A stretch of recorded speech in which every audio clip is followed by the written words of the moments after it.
Hello, this is Amarjot Singh. Today I'm going to share some information and video about the scandal in Canada about tax collection.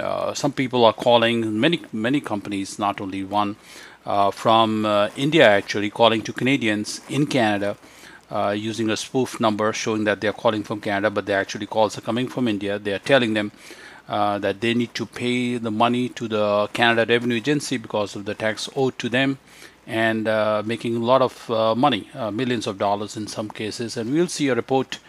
This was done by CBC recently, and in one of the programs called The National, you will see how they investigate and they trace the calls all the way to India in Mumbai. Let's take a look.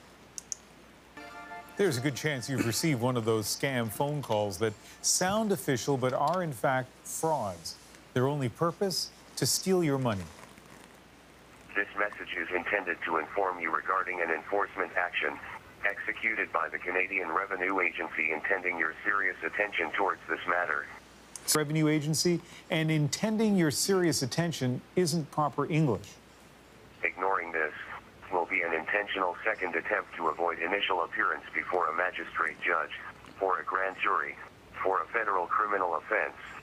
In fact, This is typically a voice message comes on your phone. In fact, I got a call myself on one of my phones, and this is an automated message that they have recorded somewhere in the machines. And as you're seeing, and most of the English is wrong, and the words are itself wrong, but they're still continuing to do this, and they are laying out messages to people who don't understand, the senior people or new immigrants who are not very well versed with the Canadian system, and then they fell into this trap. In fact, Canada has no grand juries, but many victims presumably aren't noticing those mistakes. Our colleagues at CBC Marketplace spent months investigating this scam, and tonight you get the first look at their exclusive findings. Here's Marketplace host David Comer. And as you see, I think this investigator has gone all the way till Mumbai, and you see the scenes on Mumbai, and he's able to track these calls from a certain building in Mumbai. The tentacles of this massive scam may reach to Canada, but it all starts here. Can you go inside the building now? One of Mumbai's sketchiest slums, and we're here because of a message you've probably heard. Canada Revenue Agency filed a lawsuit against your name. One of the largest cyber scams in Canadian history. There will be legal consequences and you will be arrested to defraud the government. Many of us just hang up here. Others, though, call back to confront the scammers. You are a journalist, right? Yes, I'm a journalist. Do you feel honest with your work? Yeah. You feel honest? Because this is not honest. No. Do you feel bad about what you do every day? Yes. I'm surprised actually he's been able to make contact with somebody in the building and talking to one of those telemarketers who do this. Let's take a look. Many times every day, a Canadian falls for it. Why did you stay on the phone with him and not say, I need to hang up and call my accountant or do some research? Because I believe that he's trying to help me. Joe, as we're calling this man, handed over $36,000. When I realized I was so angry with my... Somebody handed over $36,000 as, money owed to the Canada Revenue Agency. Wow. Now look at this. I mean, this is height. myself. The scammers prey on seniors and immigrants, the most vulnerable, and use technology like phone number spoofing to make it look like they're legitimate, or software which prevents a call from disconnecting. More than 60,000 Canadians have complained about being targeted, millions of dollars stolen. They lack empathy, they're brainwashed also.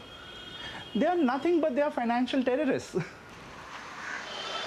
In India, we're getting help to find those scammers, and it takes weeks, but our investigation leads to this apartment building. We send an undercover team inside. Seconds later, though, they're being chased out. They followed us like for 1.5 kilometers. So we came all the way in the small lanes, cutting the roads. To escape? To escape, yes. Our team believed the gang was armed. Indian police know about this scam, but to take action, they need to know about the victims. and says Police Commissioner Parambir Singh, the RCMP has never reached out. Nobody contacted us from Canada. You're telling me 60,000 people at least have complained in Canada, and nobody from Canada has told you anything? Nobody contacted us. We asked the RCMP directly about the Indians' assertion. They did not offer an explanation, wouldn't talk on camera, but did send a statement saying fraud is a global problem and the best way to combat these types of crimes is through prevention and public awareness. It certainly is key, but even still, the calls keep coming. While in India, the police say they're ready to act if only the Mounties would call and ask for help.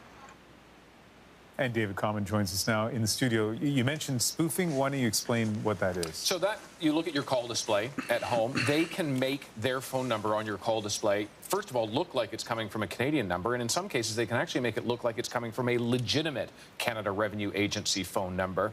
That means you really can't trust your call display all the time. So there's a simple way, I guess, to make sure you're not vulnerable to this. Yeah, if you want to avoid becoming a victim, the Canada Revenue Agency will never begin a communication with you by phone. They will always send you a letter first. They will rarely call you. Good rule of thumb, if you weren't expecting the CRA to call, hang up. Simple as that. And it was a fascinating story. You're going to have a lot more tomorrow night on Marketplace. Thanks, David. Thank you. And Marketplace on tomorrow, 8 p.m., 8:30 Newfoundland on CBC Television. And David will be live on Facebook to answer your questions tomorrow at 12:30 p.m. Eastern. So you saw, how these telemarketers from Mumbai are scamming people in Canada and trying to get the money. I mean, this is no different. It's just like somebody says, a financial terrorist trying to exact money. And I've had personal examples on people telling me that they got calls and they actually paid money. Some paid $1,000, $2,000 or something. And not only Canada Revenue Agency, but people were getting calls from supposedly immigration in Canada saying that your immigration file is under some kind of mistake or there's some kind of defect in the file. So unless they pay up a little fine, in thousands of dollars, by the way, and their application will be denied or application will be blocked or some kind of bad things will happen and they will be looking at deportation. And then, a lot of people hung up, they started laughing. Some people paid the money and that's how it goes. All of this happening from Mumbai, India. So just a news report for you to know. All right. Thank you very much for your time.